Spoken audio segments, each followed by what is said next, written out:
6,000 रुपया मिसलीनस। मैसलेसनेस। अरे मिसलीनियस यार, मतलब। नमस्कार दोस्तों, मैं हूँ यशिता मेहरा और आप देख रहे हैं चैनल साहित्य और सिनेमा।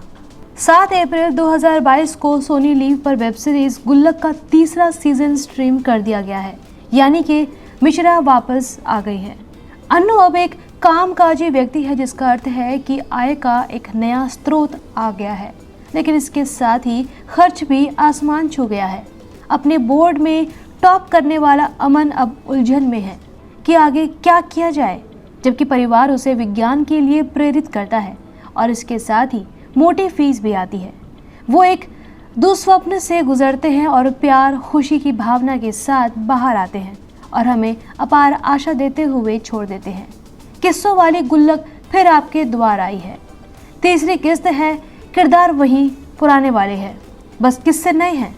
तो आइए किस्सों की इस नई गुल्लक को फोड़ते हैं। लेकिन यदि अभी तक आपने हमारा चैनल सब्सक्राइब नहीं किया है तो जल्दी से कर लें और बेल आइकन भी दबा लें, ताकि हमारी सभी वीडियो की अपडेट्स आपको मिलते रहें। पलाश वासवानी ने इस सीजन को डायरेक्ट किया है और मुख्य किरदार गीतांजलि कुलकर्णी, वैभव राज गुप्ता, हर्ष मायर, जमील खान और सुनीता राजवर ने अदा किए हैं। वेब सीरीज गुल्लक के तीसरे सीजन की कहानी शुरू होती है अन्नू मिश्रा की नौकरी मिलने से और मंदिर के बाहर उनकी पंचायत लगने से। मिडिल क्लास में नई नई नौकरी लगने के बाद की जो अय्याशियां करने की लड़के सोचते हैं, उनकी भी इच्छाएं उसी दिशा में उड़ान भर रही है। लेकिन वो कहते हैं ना कि हानि लाभ जीवन मरण, यश अपयश विधि हाथ। तो तुलसी बाबा की इस लाइन को पकड़कर दुर्गेश सिंह ने 5 एपिसोड इस सीरीज के लिख दिए हैं। घर के मुखिया चिकन खाने वाले और दारू पीने वाले संतोष मिश्रा हैं। उनकी पत्नी शांति मिश्रा की परेशानियां पहले जैसी है। सत्यनारायण की कथा से उनको सारे विघ्न हटने का पूरा भरोसा है। अमन मिश्रा परेशान है कि क्लास के टॉपर होने के बाद भी आगे की पढ़ाई उनको अपने मन से नहीं करने दी जा रही। दूर के रिश्तेदार बीच में अपनी बेटियां लेकर आ जाते हैं।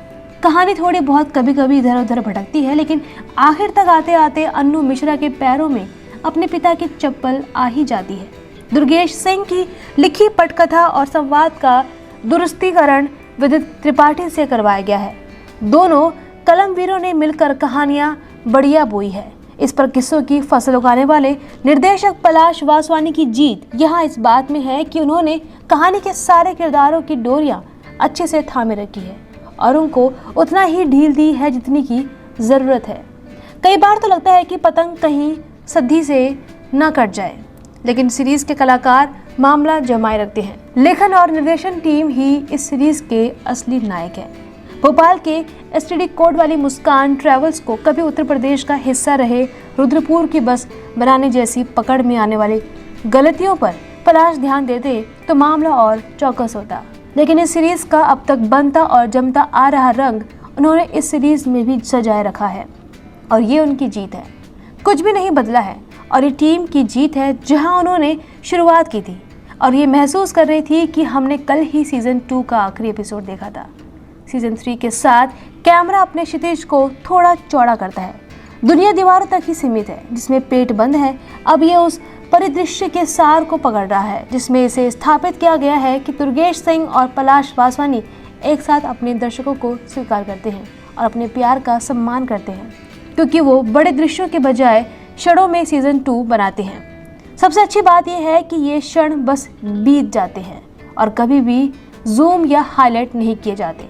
उदाहरण के लिए उपरोक्त चित्र को कभी भी स्थिर फ्रेम में कैद नहीं किया जाता।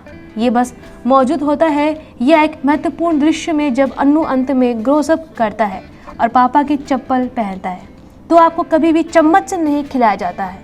और निश्चित रूप से भावनाएं और आंसू गुल्लक के दुई उत्पाद हैं और ये बिना कहे चला जाता है। इस पहले से भरी हुई बाल्टी को और जोड़ना है डीओपी शिव प्रकाश, जो पुरानी यादों की भावना का आह्वान करते हैं, क्योंकि अब आप इन लोगों और सेटअप को अंदर और बाहर जानते हैं। वो दरवाजे, खिड़कियों और यहाँ तक कि खम्भे के माध्यम से मिश्रा की दुनिया को फ्रेम से बाहर करने की कोशिश किए बिना कब्जा कर लेता है और ये आपको एहसास दिलाता है कि उनकी दुनिया कितनी छोटी है, लेकिन वो इससे कितने संतुष्ट हैं। अनुराग सैका ने इस शो को एक टाइटल ट्रैक दिया है जो भारतीय ओटीटी क्षेत्र में मेरे लिए सर्वश्रेष्ठ 5 में से एक है। वो कहानी के साथ और व्यक्तिगत रूप से भी विकसित होता रहता है। एक टीम के रूप में गीतांजलि कुलकर्णी, जमील खान, वैभव राजगुप्ता और हर्ष मायर उनके किरदार बन गए हैं। फ्रेम में उनके वास्तविक रूप का 1 इंच भी नहीं है, लेकिन उनके द्वारा बनाए गए चरित्र इतने प्रामाणिक और हार्दिक महसूस करते हैं कि आप विश्वास करना चाहते हैं कि ये वास्तविक है। उनका संवाद आदान प्रदान इतना जैविक है कि ऐसा नहीं लगता कि इसे किसी कैमरे के लिए शूट किया गया है। अन्नू के रूप में वैभव उन सभी विशेष उल्लेखों के पात्र हैं जो इस सीजन में उनके काम आएंगे। उसके पास स्पॉटलाइट है और सुनिश्चित करें कि वो इसे हल्के में नहीं लेता है।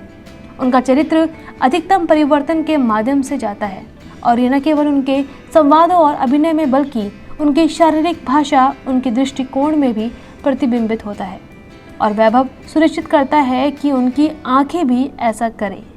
उसे अपने छोटे भाई के लिए अपने सपने का त्याग करना पड़ता है और दोनों को हासिल करने के लिए पर्याप्त न होने की पीड़ा एक ऐसा दृश्य है जहां वो एक लक्ष्य को हिट करता है। हर्ष मायर भी एक बदलाव के दौर से गुजर रहे हैं और आप उन्हें अपने हिस्से में उत्कृष्टता हासिल करने के लिए हर संभव कोशिश करते हुए देख सकते हैं। गीतांजलि कुलकर्णी और जमील खान ऐसे अभिनेता हैं जो मान्यता से परे हैं और मेरा अनुभव विशाल महासागर में एक बूंद है। ये प्रतिभाएं हैं। सीरीज को जरूर देखना चाहिए, लेकिन यदि आपने इसके गोल्ड सीजन नहीं देखे हैं तो पहले वो देखे जाएं तो ज़्यादा बेहतर है। तो दोस्तों, उम्मीद है ये वीडियो आपको पसंद आया होगा। अगर ऐसा है तो इसे लाइक, शेयर और सब्सक्राइब ज़रूर करें। शुक्रिया।